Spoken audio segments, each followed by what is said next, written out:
I'm continuing with the hollowing out. I think I'm going to do this section of the arm for right now.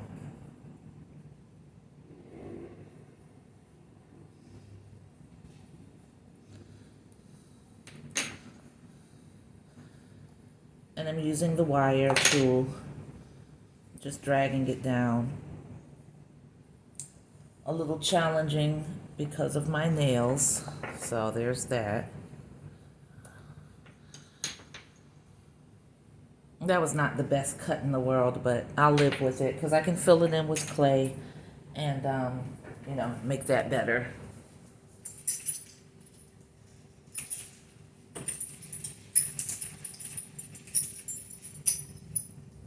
Now I'm taking this tool that's just like a needle, and I'm just going to draw out, the thickness that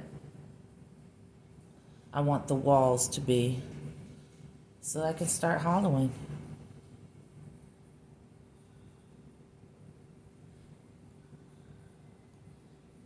Stop it about right there. What I'm gonna have to do is chop this video at some point so that I can go get the little clamp light that I have out of the kitchen and have better lighting in this area because it's difficult for me to see. I don't like using the clamp light too much just because there's no cover on the bulb, and I'm always worried about something triggering a migraine because I used to suffer from them so long ago. So just having that, bright bulb shining on the side of my face makes me a little nervous, but it is better than what I am doing right now, which is working in an environment that's really making me strain my eyes to see and having to turn, the sculpture different ways at different points to even make sure I'm actually doing what I think I'm doing. So this is me hollowing out the arm. Now the arms were attached to the torso. So I really can't tell on this inner part where that back wall or that back barrier ends. So there's a strong possibility that I can punch through to the other side accidentally. I'm hoping that I don't, but only time will tell. So I'm just going to keep going and hope for the best. I'm going to hush now so that I can edit this video and speed this part up later, because you don't need me to talk you through this. It's really self-explanatory. You can see exactly what I'm doing. So I hush now.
Okay, so I've hollowed out those two areas. So now we're picking up the serrated edge tool. Looks like that. See the teeth all along that side. And I'm going to score the edges that are going to be reaffixed to the matching piece. It's like putting back together a puzzle.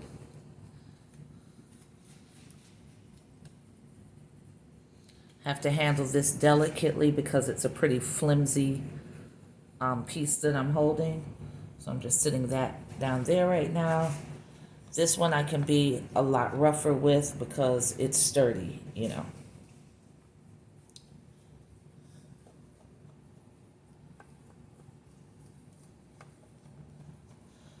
All right, and if you've been sticking with me through this series of videos, you know that I told you I start applying slip, and I use a tool that has a sort of ladle shape or a slight spoon shape to it. I put the slip on the back of it and generously tap it onto the surface where I created the grooves with the serrated edge. I don't press in because I want the grooves to remain pretty much intact. So I'm just lightly tapping it on, but generously tapping it on because I want it to be covered and I want the two pieces to seal to each other as they dry. I said before that I think many sculptors add slip to both pieces. I don't. I don't know if that's a mistake or not. I've only fired pieces once. So when I fired those pieces, none of the areas that I had reaffixed, that I had hollowed out and reaffixed using slurry, had any problems. I fired 6 pieces. One of them, an area came off or popped off that I think just had to do with maybe moisture or the thinness of the clay. Another one happened when I was trying to gently set the box down that the piece was in, and then the arm just popped off on me.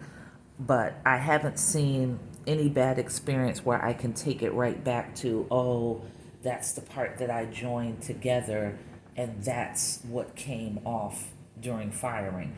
Because then I would know that I need to determine what I'm doing wrong with resetting these pieces back in place with the slip. Am I not using enough? Am I not pressing the pieces together enough? What am I not doing? I'd have to go back to that. But so far, like I said, it hasn't been a problem. If you prefer to put the slip on both pieces and that is working for you, you know, I say whatever's clever. So keep doing that. Me, I don't really bother. There's so much that seeps out, and you know, you sort of wiggle it and press it so that you know that those grooves are intertwining, I guess, and you're pressing enough so that the seam is closed. This is a little difficult for me to do, again, because of the nails. Gotta get rid of the nails. But you just take and apply gentle pressure, and you'll know when you're meeting your mark because you'll see that slip seeping out, you know, through those areas. And that's fine. That's what it's supposed to do. That's how you know that you've put it in place correctly, because there's no way for the clay to be like this, fit into grooves, and not push that slip forward and out. So that's fine when you see it seep out. It's not like seeing it seep out means that you're losing slip or it's not in there. It's definitely in there. It's just a matter of cleaning up those seam lines once you finish. And like I told you, I keep the little pile of clay wet for areas where I can see the seam line, and That could be for a lot of reasons. It could be because I haven't applied quite enough pressure. So I'll just add another layer of clay over that to ensure that that area is getting sealed up and it's flush. So right now, when I add this first layer of additional clay, I apply a little pressure because I want to push it into that groove where the two parts meet.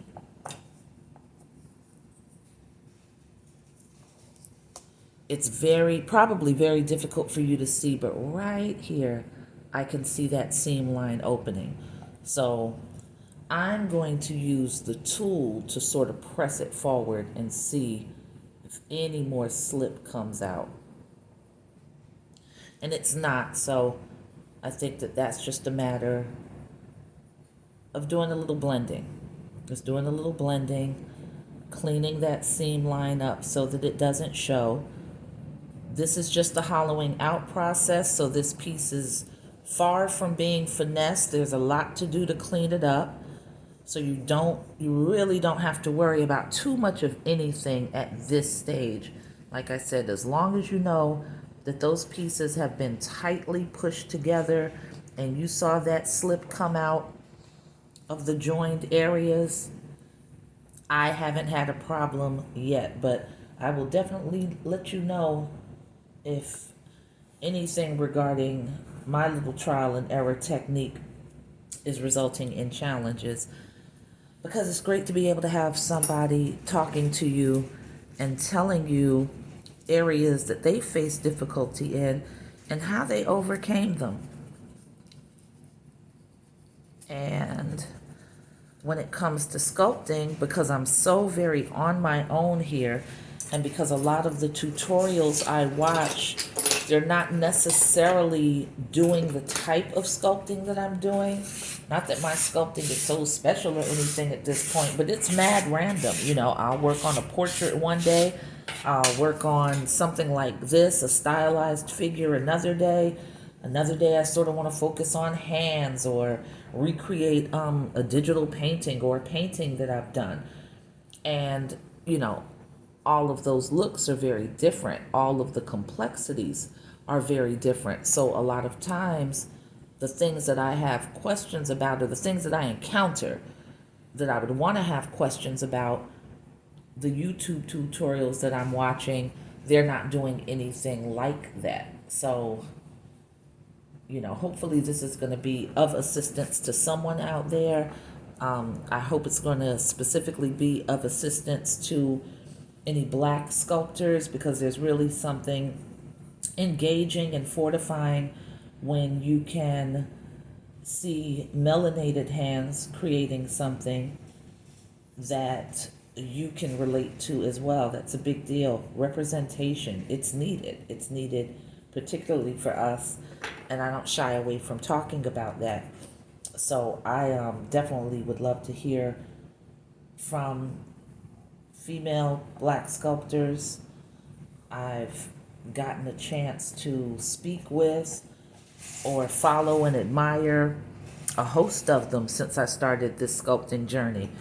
And that includes Karen Clark, that includes Liz LaRue, that includes several others. I never know how to pronounce her name, but she's on Instagram, and it's like DJAKOUSS, something like that. Please forgive me for messing that up and butchering it. I'm going to make it right in another video, because I'm going to go and get the names of the people that I have been admiring so that you can check them out as well. I don't know if they do videos like this. I'm normally seeing nope, that's a lie. The young lady who I just misspelled her name, DJ AKOU, something like that. She does a lot of videos of her in progress.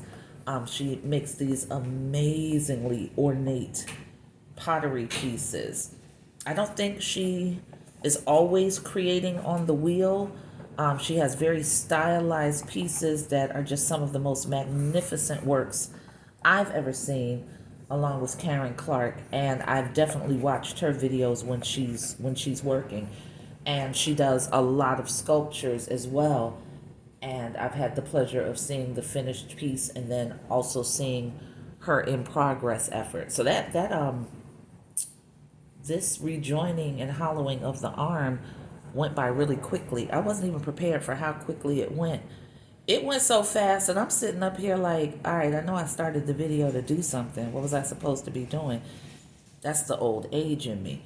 And realize like, yo, this went by mad fast. Like you've already done it. So that's good, because I remember when intimidation had me thinking about hollowing for 30 minutes before I actually started hollowing, because I was so terrified that I was going to mess it up. So I'm putting the tools down and I'm going to hollow the other arm, and it's going to be same vibe, going a little bit deep in at the shoulder, dragging it down. Oh, almost tipped it over. This side is a little tougher just because the AC vent is up high, but it's also directly across from me. So there are areas that start, drying a little quicker than I'd like it to, but that's something you're in control of with this right here. That spray bottle, you hit it, and that clay starts absorbing it and making itself flexible again. I don't know why my voice cracked like that. And you'll be just fine. Now this piece is going to topple over. And I'm sitting up here trying to figure out how can I position my hands to catch that when it happens. So I'm guessing this is the best move right here. Put this thumb right here. And I think I'm going to have to just join the pieces together. You see? It's falling. Up. All right. So I snapped that and I made a sloppy cut again. Not a problem, because you're going to go in and fix that. So I'm taking this needle tool once again. I'm just marking off the lines. I don't want to hollow past this line because it can make the walls too thin, far too fragile, and you don't want that. So I just dig in to a point that I'm comfortable with. Now, I marked this up over the ledge because the ledge was created when I pulled forward. So I still want to make sure that this area right here gets affixed. So I'm not going to bother with that. This I'm going to come back to. I'll just sit it right here on the side so that you can see it. And I grab up my loop tool again, drying clay on it. So, you sort of got to go in there and fleck out the debris with your fingers. And once again, I hush now.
Switching out the tools for just a second, grabbing this larger loop tool right here. Right here, right here, right here.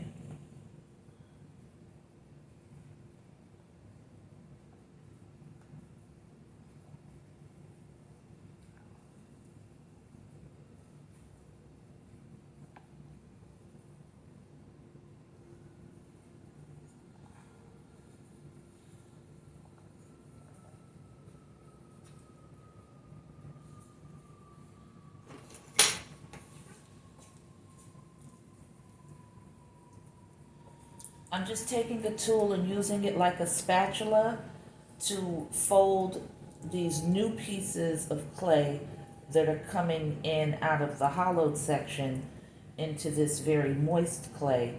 And that's just me creating a mound, a pile to work from of very softened clay that can be used to build up some areas when I don't want the consistency to be as stiff as the other parts of the sculpture.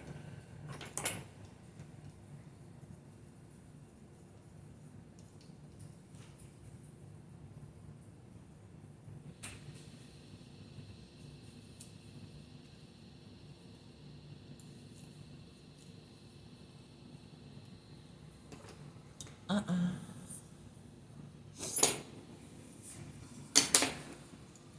right. So I actually think that I have dug in far enough here. And you might be wondering, why am I not doing these areas? And that's because there's a lot of sculpting and definition that has to be added to the hands and the feet. And I might have to scrape away a considerable amount from the tops. So I don't want to hollow them out and then start scraping away, and I make a wall that should have been this width in totality. Now it's this width, and when I go to work with it, it collapses in on itself because it's so frail. So I'd rather leave it like this, and that's not a big deal. That's gonna dry just fine. It's not so thick that it's going to add too much to the drying time, and I'm not the least bit concerned about that. All right, so now I've done the hollowing out for the arm part that's closest to her body, and this is the part that was taken off.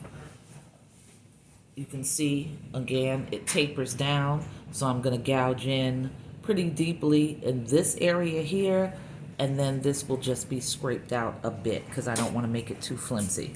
So I'm gonna take the needle tool once more, and this wire is tripping. It's like a snake. So I'm gonna take the needle tool once more, drag this around, and give myself a guide for where I need to stop hollowing so that I don't make the walls too thin. And once again, my natural pace is pretty speedy. So if nothing else, sculpture is teaching me patience and to be aware of myself, measure my pressure, measure how I approach things, because it's very easy to get clumsy around your work and knock a head clean off the shoulders by accident because you're just moving so quickly. So I am training myself to just calm down and be measured and to breathe through the process instead of being so anxious about getting to a certain point in the sculpture. So this is the hollowing, and I hush now.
You know, for a second there, I forgot I was filming, and I don't know if my hands got out of range of the camera. If so, I apologize for that.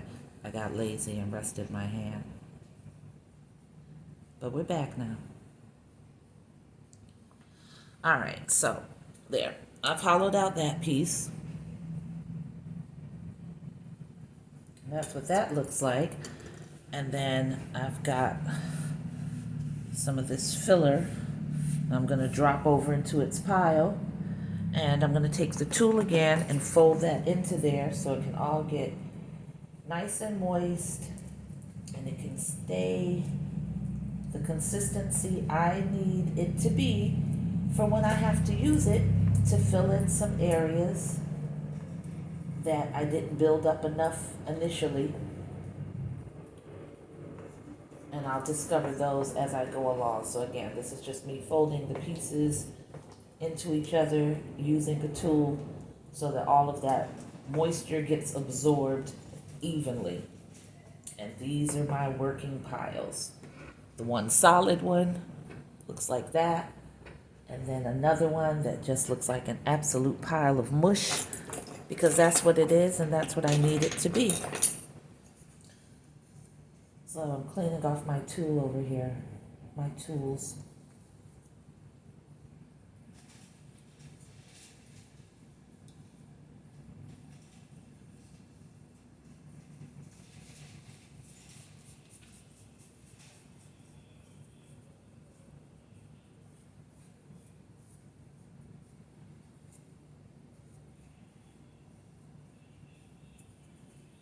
I just realized actually the one question that I'm asked a lot by people who are interested in my sculpture journey is how long do pieces take?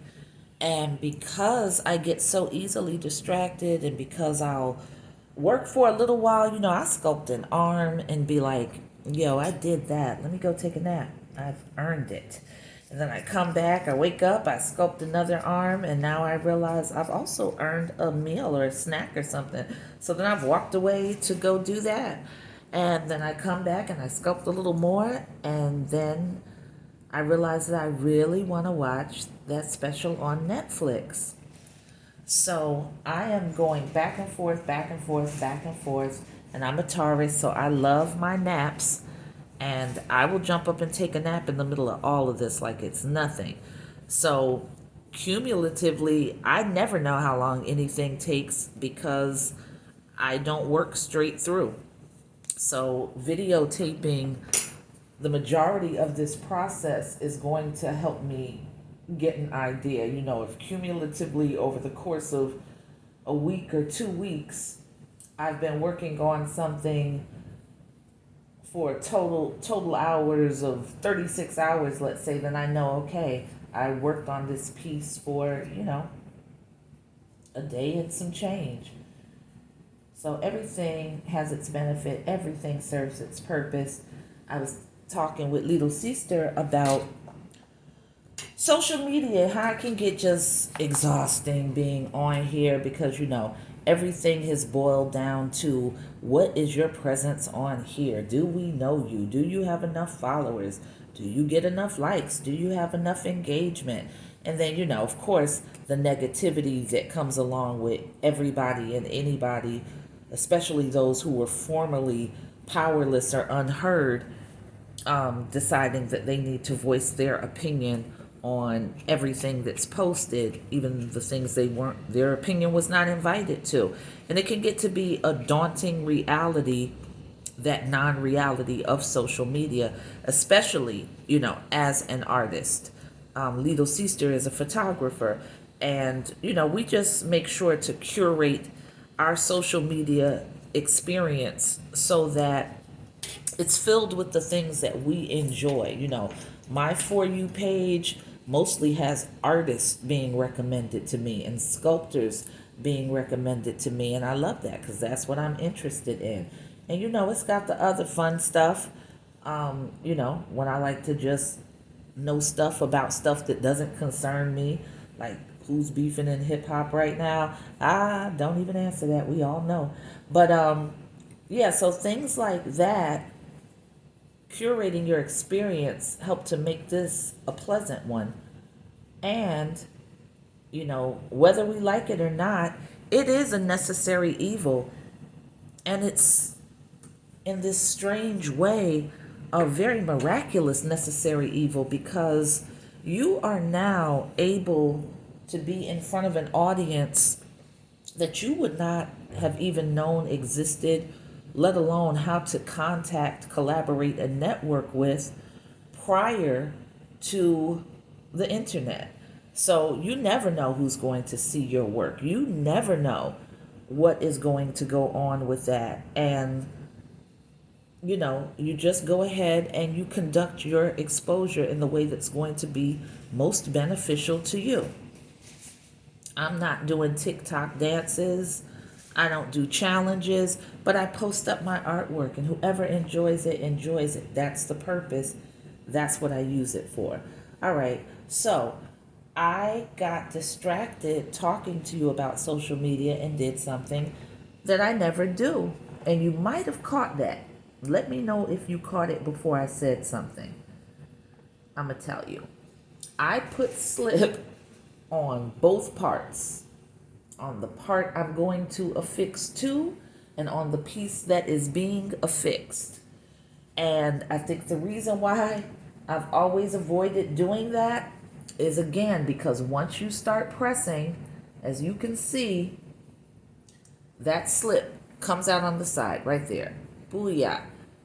Clean that off. And it just made it messy. I don't like messy.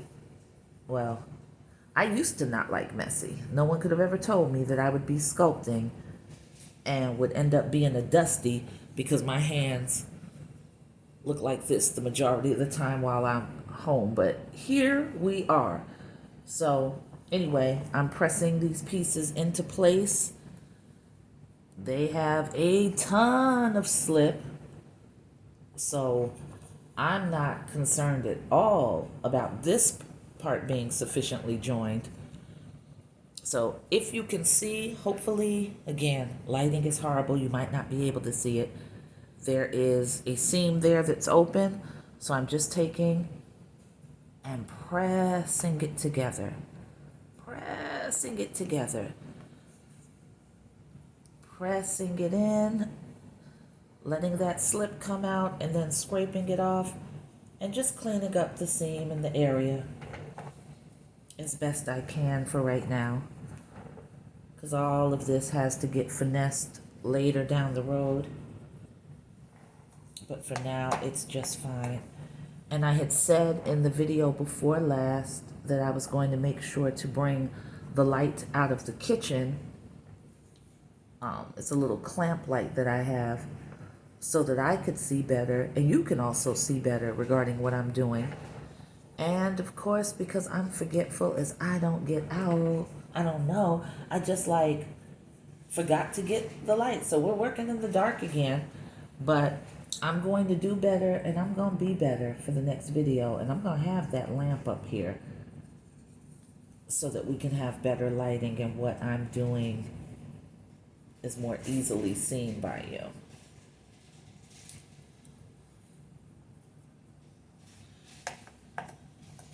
So there's an area up here where I can see. You won't be able to see this. I don't think you'd be able to see this even with the better lighting. I could be wrong. Where that slip has oozed out, but I still see the indentation. So remember this pile right here of the matte soft clay? I just go and basically pat that into place and smooth. And it's going to dry on the surface just like the clay beneath it for the most part. And that's going to get rid of that unsightly, vague line that's there that would probably bother no one else. But it'll bother you. It'll bother you, because I don't care how much slip you put on and how beautifully you think you pressed it together.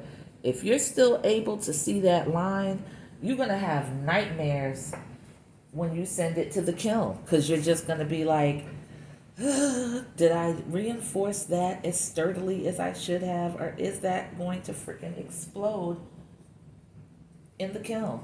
And who wants to take that chance? I can see the line right here. So once again, taking some of that exceptionally moist clay, I'm patting on it gently just to get it to slide into that seam. But I'm also leaving enough on the outside so that once it starts drying, that seam is not going to be visible any longer. And once I start shaping and doing more detail and scraping more form into her, doing things more deliberately to get towards the finish, hopefully I will have done this to a degree where it's not evident and it's not vulnerable. I could probably live with it being evident, but I cannot live with the thought of it being vulnerable. All right, so far we've hollowed this leg, and we hollowed deep into, probably about this far into the thigh in an earlier video. On this video and the one prior, hollowed out this arm, hollowed out this arm. That's where I stop. And then I'm going to have to do a little bit of thinking about this area right here, because I feel like I want to hollow into that area. And it's going to be a little bit tricky with the wire, but I think I can do it. I'm probably going to have to slide that wire in between this slight opening of her arm right here and pull it forward. But that's all for the next video. So I really appreciate you for hanging in there with me. To all the new sculptors, welcome. Would love to see a lot more of my Black female sculptors making videos of their progress and their process, if you're comfortable with that. Because again, when I started looking for tutorials, I was definitely hopeful that I would see a lot of us, and I didn't. So, I decided to be the change that I wanted to come about. So that's how all this started, and I'll see you for the next one. Peace.